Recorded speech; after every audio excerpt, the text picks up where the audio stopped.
Hello student, welcome to my YouTube channel life I study Satya. आज हम लोग बात करने वाले हैं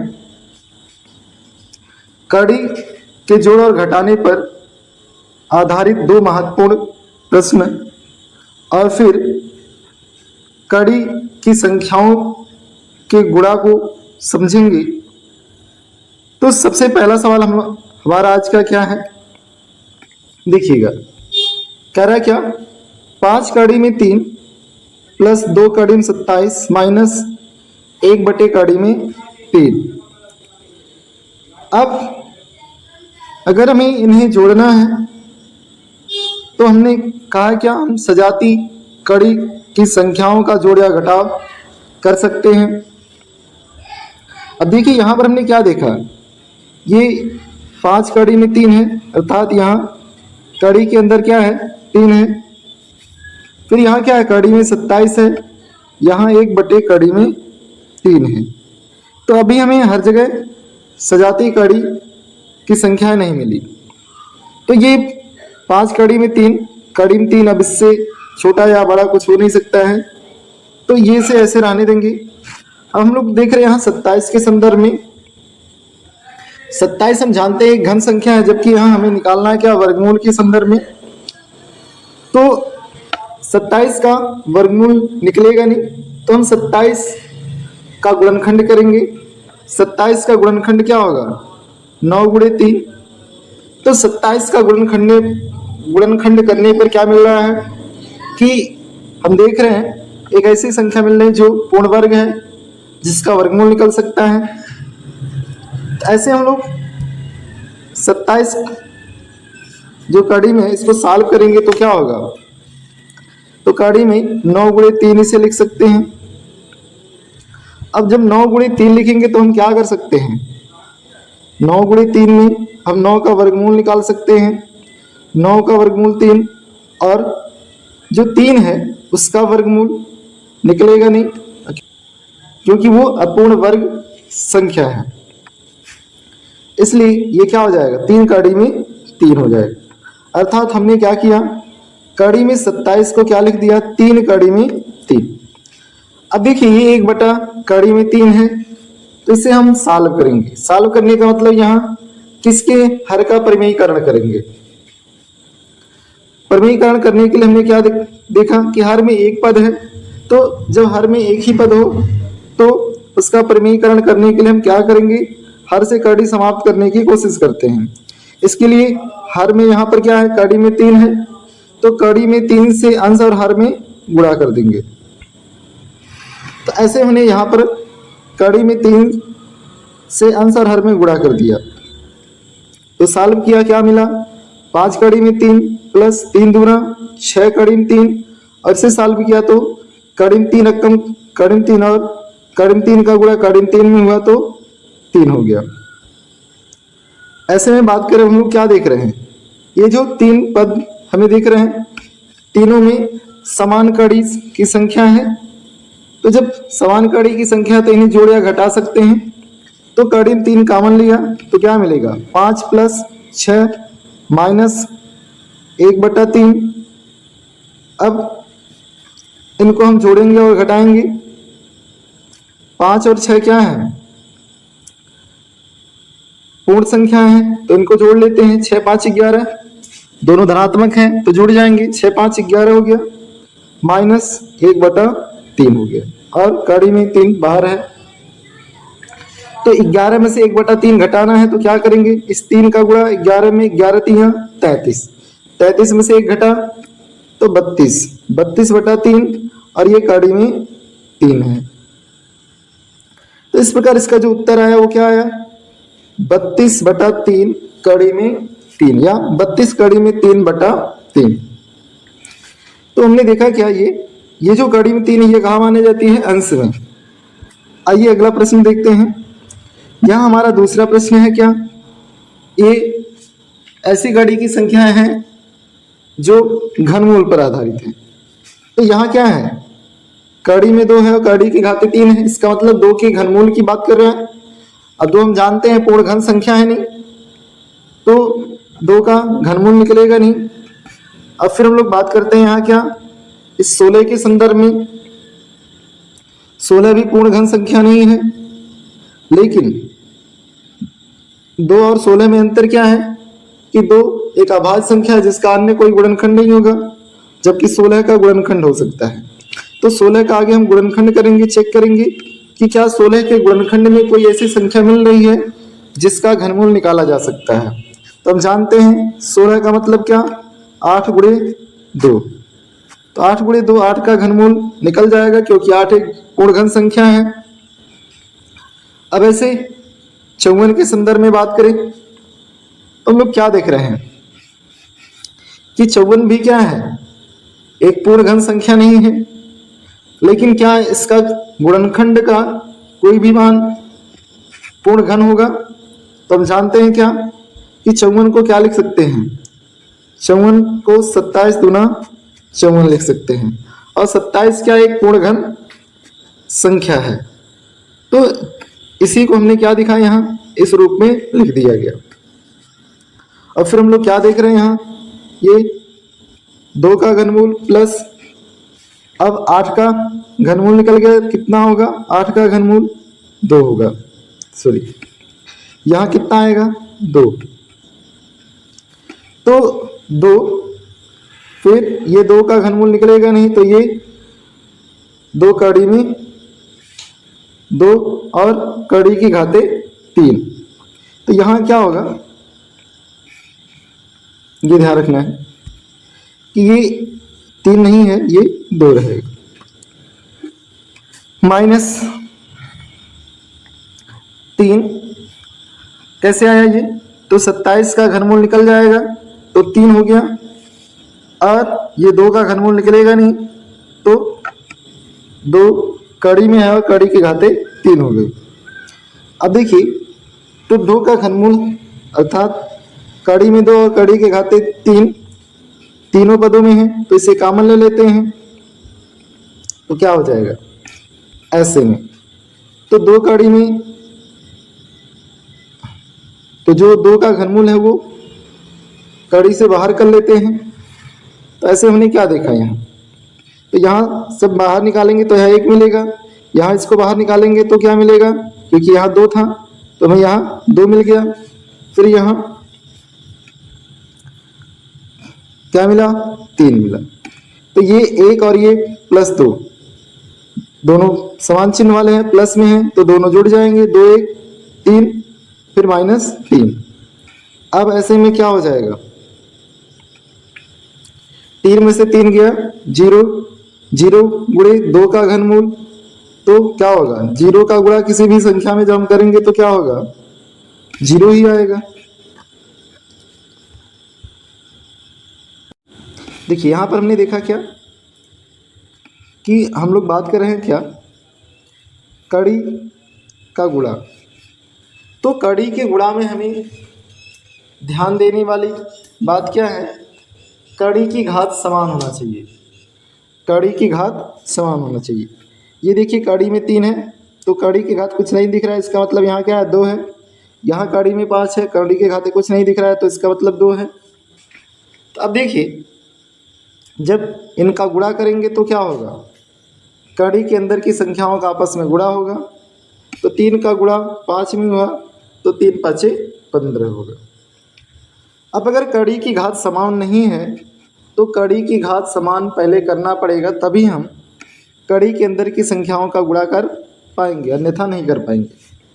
आइए देखिए दूसरा प्रश्न, कड़ी में 8 गुणे कड़ी में 8। तो हमने देखा क्या, यहाँ पर भी कड़ी के घाते कुछ नहीं दिए, इसका मतलब कड़ी के घाते 2 है, अर्थात वर्गमूल की बात कर रहा है। तो कड़ी में 8 का गुणा कड़ी में 8 होगा तो क्या होगा, 8 का गुणा 8 में 8 है 64 हो गया। अब देखिए कड़ी है, इसका मतलब वर्गमूल निकालना है। तो हम जानते हैं 64 एक क्या है, पूर्ण वर्ग संख्या है। तो 64 का जो वर्गमूल है वो निकल जाएगा। 64 का वर्गमूल कितना होता है 8, 64 का वर्गमूल 8।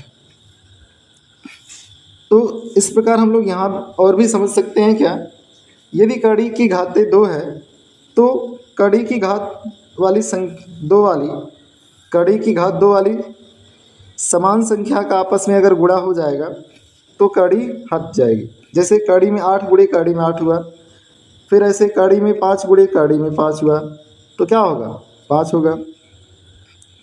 ऐसे कड़ी में 13 गुणे कड़ी में 13 हुआ, तो क्या हो जाएगा 13 हो जाएगा। ठीक है, तो ये ध्यान रखना है, यहाँ कड़ी की घाते कुछ दिया ना हो अर्थात 2 ही हो, अर्थात वर्गमूल निकालना हो। तब आइए बात करते हैं। अब यहाँ पर फिर देखिए, हमने देखा कड़ी की घात सबकी सेम है, तो कड़ी के अंदर की संख्याओं का आपस में गुणा हो जाएगा। तो क्या होगा, पहले इन दोनों का गुणा कर ले, तो 3 दूना 6, तो कड़ी में 2 का गुणा कड़ी में 3 में हुआ, तो क्या हुआ कड़ी में 6 हुआ। अब फिर ये कड़ी में 6 है, तो इसका गुणा कर लेते हैं, तो कड़ी में 6 का गुणा कड़ी में 6 में होगा, तो क्या होगा कड़ी में 36 होगा, और 36 का वर्गमूल निकल जाएगा, तो कितना हो जाएगा 6। तो पुनः हमने देखा यहाँ क्या, 2 समान घात वाली कड़ी की संख्या है, और ऐसी है जिसका घात 2 है, तो इन 2 कड़ी वाली संख्याओं का आपस में गुणा होगा, तो कड़ी हट जाएगी। अगला देखिए यहाँ, तो यहाँ पर फिर हमने देखा क्या, कड़ी की घात 3 है, और फिर यहाँ भी कड़ी की घात 3 है, तो कड़ी की घात 3 दोनों जगह है, तो ऐसे में इनका गुणा हो जाएगा। तो 7 का गुणा 5 में 7 पचे 35, 7 का गुणा 5 में 7 पचे 35। अब देखिए यहाँ अगर हम लोग बात करें ऐसे ही, कड़ी की घाते 3 और ये कड़ी में 7 गुणे कड़ी की घाते 3 और कड़ी में 7। अब यहाँ अगर हम लोग गुणा करें और गुणा करके हम ये कहें कि इनका गुणा क्या हो जाएगा 7 हो जाएगा, तो ऐसा नहीं है, ऐसा नहीं हो पाएगा।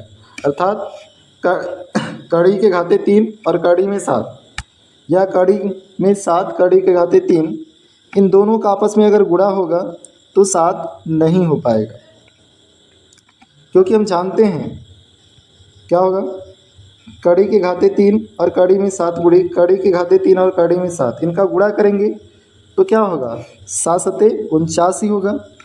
और यहाँ पर क्या है, कड़ी की घात 3 है। अब 49 क्या है, एक पूर्ण वर्ग संख्या है, जबकि हमें चाहिए क्या, पूर्ण घन संख्या चाहिए, अर्थात हमें घनमूल निकालना है। तो जब ये पूर्ण घन संख्या नहीं है, तो ये जो कड़ी के अंदर 7 है, ये संख्या बाहर नहीं आ सकती। ठीक है, आइए आगे बात करते हैं। कड़ी में 3/5 गुणे कड़ी में 10 बटे कड़ी में 21, कड़ी में 3/5 गुणे। अब देखिए कड़ी में 10 को क्या लिख सकते हैं, कड़ी में 10 का मतलब कड़ी में 5 गुणे 2, तो इसे हम अलग अलग भी लिख सकते हैं, क्योंकि हमने क्या पढ़ा था, कड़ी में 5 गुणे कड़ी में 3 है, तो इसे लिख सकते हैं कड़ी में 15। तो अगर इसे हम कड़ी में 15 लिख सकते हैं तो क्या होगा, तो हम इसे ये भी लिख सकते हैं, अगर कड़ी में 15 है तो कड़ी में 5 गुणे कड़ी में 3 भी लिख सकते हैं। तो वही चीज़ यहाँ पर भी करना है कि कड़ी में 5 गुणे कड़ी में 2 बराबर क्या होगा, कड़ी में 10 होगा। तो कड़ी में 10 को क्या लिख सकते हैं, कड़ी में 10 को कड़ी में 5 गुणे कड़ी में 2 लिख सकते हैं। ऐसे 21 को कड़ी में 7 गुणे कड़ी में 3 लिख सकते हैं। अब देखिए यहाँ इस भिन्न के हर में क्या है, 5 है कड़ी में, तो कड़ी में 5 से ये कड़ी में 5 कैंसिल, ये अंश में क्या है कड़ी में 3 है, यहाँ हर में कड़ी में 3 है, इससे ये कैंसिल, क्या बचेगा, हम देख रहे हैं क्या, कड़ी में 2 बटे कड़ी में 7 ये बच रहा है, तो कड़ी में 2 बटे कड़ी में 7 ये होगा। अब आगे बात करें तो इसे हम क्या कर सकते हैं, दोनों की कड़ियाँ समान हैं, तो ऐसे में हम लोग बात करें तो इन्हें एक ही कड़ी में लिख सकते हैं, तो कड़ी में 2/7, या यहाँ पर हम लोग बात करें क्या, यहाँ इसके हर का परिमेयीकरण कर सकते हैं। इसके हर का परिमेयीकरण करना है तो कड़ी में 7 से अंश और हर में गुणा करना पड़ेगा। तो अब कड़ी में 7 का गुणा कड़ी में 2 में होगा, तो कड़ी में 14 हो जाएगा। ठीक है, और यहाँ बटे में कड़ी में 7 का गुणा कड़ी में 7 में होगा, तो 7 हो जाएगा। तो हमें या तो हमारा आंसर यहाँ क्या होगा, या हमारा आंसर कड़ी में 2/7 होगा, या कड़ी में 14/7 हो सकता है। ठीक है, इनमें से ही कोई हो सकता है। आइए अगला हम लोग बात करते हैं। यहाँ इस प्रश्न के संदर्भ में हम लोग बात करें तो हम लोग क्या देख रहे हैं इस प्रश्न के संदर्भ में, किस कड़ी के आगे भी संख्या दिया है, अर्थात ये जो कड़ी की संख्या है उसका गुणांक भी दिया है। तो हमने देखा कड़ी में 7 है, कड़ी की घाते 5 है यहाँ, तो फिर इसका गुणांक कितना दिया है, 2 दिया है। फिर हमने देखा यहाँ क्या, कड़ी में 3 है और कड़ी की घाते 5 है, फिर इसका गुणांक दिया है 3। तो पहले कड़ी की इन गुणांकों का आपस में गुणा हो जाएगा, तो 3 का गुणा 2 में 3 दूना 6 होगा, 3 दूना 6 होगा। फिर अब यहाँ पर हमारे पास क्या है, हमारे पास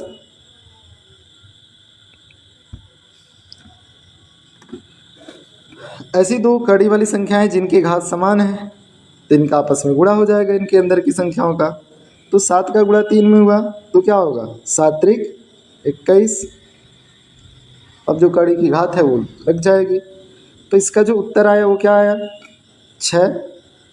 कड़ी में 21, कड़ी की घाते 5। आइए अगला प्रश्न देखते हैं। अब ऐसे 2 कड़ी वाली संख्याओं का गुणा देखते हैं जिनकी घातें समान नहीं है। यहाँ पर कड़ी की घात 3 है, यहाँ कड़ी की घात 2 है। ठीक है, कुछ नहीं लिखा है तो इसका मतलब नहीं क्या बताया, कड़ी की घात 2 है। अब कड़ी की घात इनका गुणा करने के लिए पहले कड़ी की घात समान बनानी पड़ेगी। इसके लिए हम क्या करेंगे, इनकी घातों का एलसीएम निकालेंगे। 3 व 2 का एलसीएम कितना हुआ, 6 हो गया। 3 व 2 का एलसीएम क्या हुआ, 6। अब ये दोनों कड़ी की घातों को 6 लिख लेंगे। अब पहले कड़ी वाली संख्या जो है उसकी घात कितनी है, 3। 3 से 6 में भाग देंगे, कितना आएगा, 2। तो इसके अंदर जो संख्या है उसकी घातें जितना आ रहा है वो लगा देंगे।